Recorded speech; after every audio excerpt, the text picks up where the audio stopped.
A strong typhoon is expected to make landfall tomorrow, with a possible storm surge affecting coastal areas. Residents are advised to stay safe and prepare. Don't worry, for everyone's safety, you need to work from home when you consent remotely. All our systems will be secured.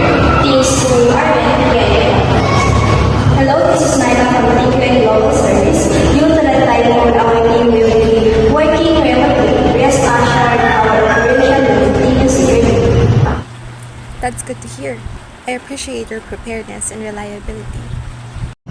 Now, before we close the day, Elisa, the safety officer, will prep us as a services management plan. Thank you, Ms. Naika.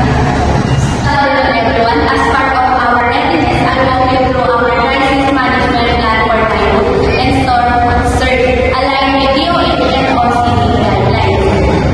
We all know typhoons have strong winds and rains that can cause flooding, power outage to the community, and health risks. For TQN Global Service, we use the HBCA model from OCD and the DOH health risk matrix to identify and prioritize vulnerable areas.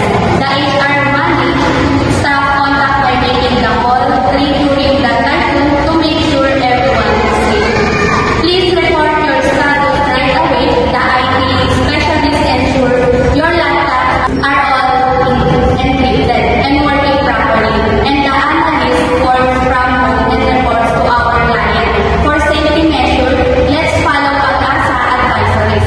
For the quality maintenance, our finance manager ensure the emergency funds while the HR supports employee well-being and that everyone is safe at home. While the IT secures the online data and keeps the system running.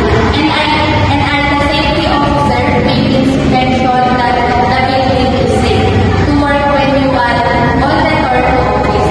Everyone should take the safety kits with medical supplies and backup Wi-Fi before going home. Let's all stay alert, communicate clearly, and prioritize safety and autonomy.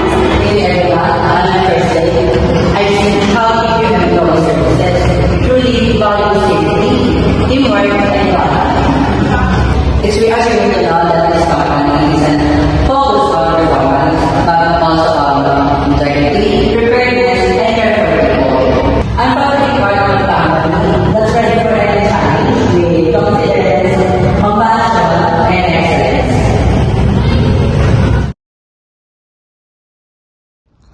TQM, empowering solutions delivered.